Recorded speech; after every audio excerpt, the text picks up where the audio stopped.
Connaissez-vous l'histoire de l'homme le plus grand de l'histoire ? Non ? Alors laissez-moi vous la conter. Nous sommes dans l'Illinois aux États-Unis, le vendredi 22 février 1918. Harold Wadlow fait les 100 pas. Dans la pièce d'à côté, sa femme, Addie, met au monde leur premier enfant. Au bout de très longues minutes d'attente, le médecin sort de la pièce. D'un air satisfait, il annonce « C'est un garçon. Un joli nourrisson de 3,825 kg. » Son prénom, Robert Pershing Wadlow. Son deuxième prénom est un hommage que son père a souhaité rendre au général Pershing qui a, entre autres, combattu lors de la Première Guerre mondiale. Le petit Robert comble ses parents de bonheur. Rapidement, ces derniers se rendent compte que Robert grandit bien plus vite que les autres bambins. À 1 an et demi, Robert mesure 1,30 m pour 28 kg. Dans les mois qui suivent, une petite fille et un petit garçon viendront agrandir la famille. Ils ont, eux, une taille ordinaire. Un jour de 1921, les Wadlow sont en voyage. Pour un trajet plus confortable et moins fatigant, ils choisissent le train. Lorsque le contrôleur demande les billets, les parents en sortent 2. « Merci. Et le billet du garçon ?» Le père tente d'expliquer que Robert est très grand pour son âge, mais qu'il a moins de 5 ans et que donc, il n'a pas besoin de ticket. Sans succès.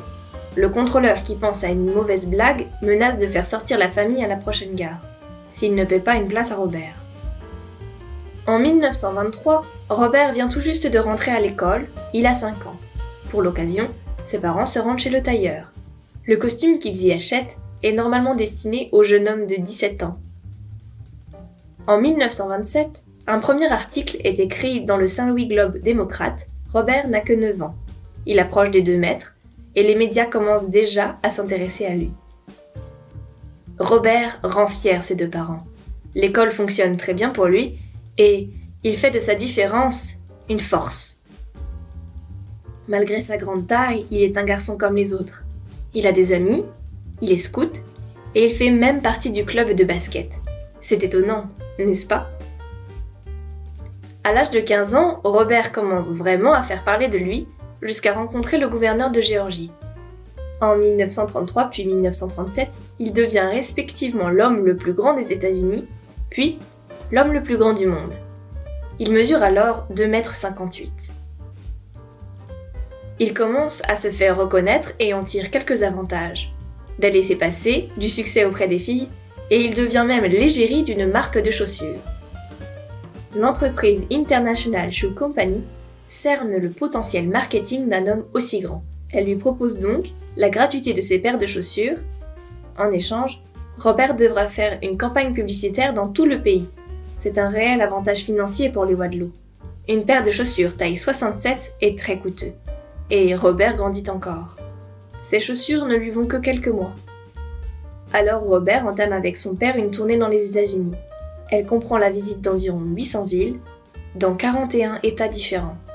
Harold Wadlow modifie alors la voiture familiale en retirant le siège passager avant afin que Robert puisse s'asseoir sur le siège arrière et allonger ses jambes.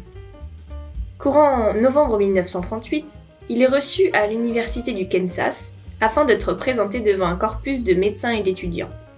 Début 1939, Robert rentre chez lui pour son anniversaire.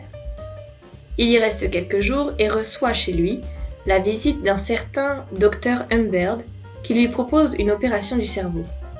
Il souhaite alors déterminer ce qu'il considère comme le problème de Robert. Les parents, qui s'étaient toujours refusés à faire de Robert un cobaye pour la science, refusent. Vexé, le docteur publie quelques jours plus tard un article scandaleux sur Robert. Robert Pershing Wadlow est un jeune homme indifférent, peu attentif, incapable de sentiments, désintéressé, peu amical, introverti, morose. Toutes ces idées aussi sont démontrées par des arguments pseudo-scientifiques qui ne tiennent pas debout, c'est évident. La famille porte plainte immédiatement. Le procès donne raison aux Wadlow, prouvant que l'article n'a rien de scientifique. Le 4 juillet 1940, Robert est admis à l'hôpital.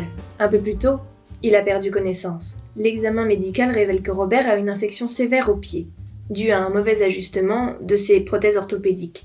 Malgré les soins, son état s'aggrave. Il meurt dans son sommeil à l'âge de 22 ans, le 15 juillet 1940. Il mesure alors 2,72 m et pèse 199 kg. Environ 40 000 personnes assistent à ses funérailles le 19 juillet.